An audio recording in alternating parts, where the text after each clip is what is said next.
വയനാട്ടിലേക്ക് പോയിട്ട് വന്നാൽ അവിടെ ഷിത ജഗത്തും മുഹമ്മദ് ഷംസീർ നമ്മോടൊപ്പം ചേരുന്നു. ഷിത, അവസാന ദിവസത്തെ ഒരു നിശബ്ദ പ്രചരണത്തിൻ്റെ സ്വഭാവം എന്തായിരുന്നു വയനാട്ടിൽ ഒരു വിഭാഗത്തിന് അങ്ങേ അറ്റത്തെ കോൺഫിഡൻസ് ആണ്, ഇപ്പുറത്താണെങ്കിൽ അവർ വലിയ പോരാട്ടം നടത്തുകയും ചെയ്യുന്നു. അപ്പോൾ ഈ രണ്ട് സ്വഭാവത്തിലുള്ള സമീപനം എന്ന് വെച്ചാൽ രണ്ട് സമീപനമാണല്ലോ രണ്ട് മുന്നണികൾക്കും.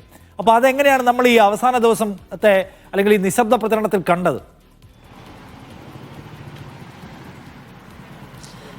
നിഷാദെ, അവസാന ദിവസം സത്യൻ മൊകേരി LDF സ്ഥാനാർത്ഥി സത്യൻ മൊകേരി സജീവമായി തന്നെയുള്ള പ്രചാരണത്തിലാണ്. അദ്ദേഹം ആദ്യ ദിവസം മുതലുള്ള പ്രചാരണം ഇന്നത്തെ അവസാന ദിവസവും ഈ നിശബ്ദ പ്രചാരണത്തിലും അദ്ദേഹം സജീവമായി തന്നെ ഉണ്ടായിരുന്നു. രാവിലെ അടിവാരത്ത് നിന്ന് തുടങ്ങി പിന്നെ താഴെയുള്ള മണ്ഡലങ്ങളിലാണ്. താഴെ നമുക്കറിയാം കോഴിക്കോട്, വയനാട്, മലപ്പുറം ജില്ലകളിലായിട്ടാണ് വയനാട് ലോക്സഭാ മണ്ഡലം ഉള്ളത്. അതിൽ തിരുവമ്പാടി, ഏറനാട്, വണ്ടൂര്, നിലമ്പൂർ തുടങ്ങിയ മണ്ഡലങ്ങളിലെല്ലാം തന്നെ സത്യൻ മൊകേരി ഇന്ന് എത്തുകയും ആളുകളെ കാണുകയും ചെയ്തിട്ടുണ്ട്. പരമാവധി ആളുകളെ കാണാനുള്ള ശ്രമം നടത്തുമെന്നാണ് അദ്ദേഹം ഇന്ന് അറിയിച്ചിട്ടുള്ളത്.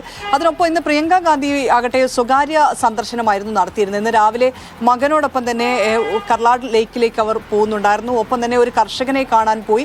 അവിടെ നിന്നും അവർക്കൊപ്പം അല്പസമയം ചെലവഴിച്ച് വീണ്ടും തിരിച്ചെത്തുന്നു. പിന്നീട് ബാണാസുര സാഗർ ഡാമിലേക്ക് പോകുന്നു. അങ്ങനെ ഒരു അവരുടേതായ ഒരു സമയം ചെലവഴിക്കാൻ വേണ്ടിയാണ് പ്രിയങ്ക ഗാന്ധി ഇന്ന് കണ്ടെത്തിയത്. കോൺഗ്രസ് നേതാക്കൾ ഇന്നും അവർക്ക് വേണ്ടി പ്രചാരണത്തിന് ഇറങ്ങുകയും ചെയ്തിട്ടുണ്ട്. അങ്ങനെയായിരുന്നു ഇന്നത്തെ ഇവിടുത്തെ സ്ഥാനാർത്ഥികളുടെ പ്രചാരണം. UDF-നെ സംബന്ധിച്ചിടത്തോളം യാതൊരു രീതിയിലുള്ള ആശങ്കയും അവർക്ക് ഇവിടുത്തെ തെരഞ്ഞെടുപ്പിൽ ഇല്ല. കാരണം അവരുടെ കയ്യിലുള്ള ഒരു മണ്ഡലമാണ്. രാഹുൽ ഗാന്ധി വന്നത് മുതൽ തന്നെ വലിയ മൃഗീയമായ ഭൂരിപക്ഷം എന്ന് പറയുന്ന രീതിയിൽ ഭൂരിപക്ഷം കിട്ടിക്കൊണ്ടിരിക്കുന്ന മണ്ഡലമാണ്. ഒപ്പം പ്രിയങ്ക ഗാന്ധി ആദ്യമായി മത്സരിക്കാനെത്തുന്നു. അങ്ങനെയുള്ള എല്ലാ അനുകൂല ഘടകങ്ങളും UDF-നെ സംബന്ധിച്ചിടത്തോളം അവർക്ക് ആത്മവിശ്വാസത്തിൽ കുറഞ്ഞതൊന്നും തന്നെ ഇല്ല. അവർ വലിയ ആത്മവിശ്വാസത്തിൽ തന്നെയാണുള്ളത്.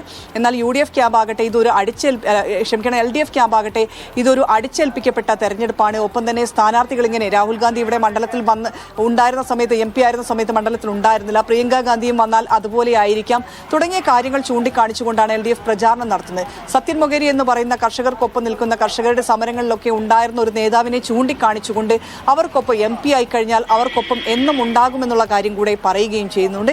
അതിനൊപ്പം തന്നെ ഇവിടെ പ്രധാനമായും തെരഞ്ഞെടുപ്പിൽ ചർച്ചാ വിഷയമായിരിക്കുന്നത് മേപ്പാടിയിലെ ഭക്ഷ്യക്കിറ്റ് വിതരണം, തിരുനെല്ലിയിൽ പ്രിയങ്ക ഗാന്ധിയുടെയും രാഹുൽ ഗാന്ധിയുടെയും ചിത്രങ്ങൾ പതിച്ച ഭക്ഷ്യക്കിറ്റുകൾ പിടിച്ചെടുത്തത് തുടങ്ങിയ കാര്യങ്ങളെല്ലാം തന്നെ ചർച്ചയാവുകയും ചെയ്തിട്ടുണ്ട്.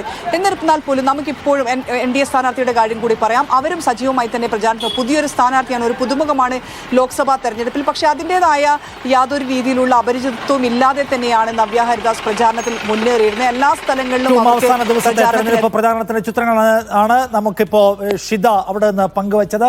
LDF-ന്റെ സ്ഥാനാർത്ഥി സത്യൻ മൊകേരി ഏറ്റവും അവസാനത്തെ ദിവസവും ജനങ്ങൾക്കിടയിൽ സജീവമായി തന്നെ ഉണ്ടായിരുന്നു. പ്രിയങ്ക ഗാന്ധിയുടെ പ്രചരണത്തിന്റെ സ്വഭാവം നമുക്കറിയാം. അവർ വല്ലപ്പോഴുമാണ് വന്നു പോകുന്നത്. അതുകൊണ്ട് തന്നെ ഇന്ന് ഉണ്ടായില്ല. പക്ഷേ UDF-ന്റെ ക്യാമ്പ് അങ്ങേയറ്റം ആത്മവിശ്വാസത്തിലാണ്. അവരുടെ ഒരു സിറ്റിംഗ് മണ്ഡലമാണ്, അവരുടെ ഒരു കുത്തക മണ്ഡലം എന്നൊക്കെ വിളിക്കാവുന്ന സ്ഥലം കൂടിയാണല്ലോ. നവ്യ ഹരിദാസ് BJP സ്ഥാനാർത്ഥിയും വളരെ ആവേശഭരിതയായി തെരഞ്ഞെടുപ്പ് രംഗത്തുണ്ട്.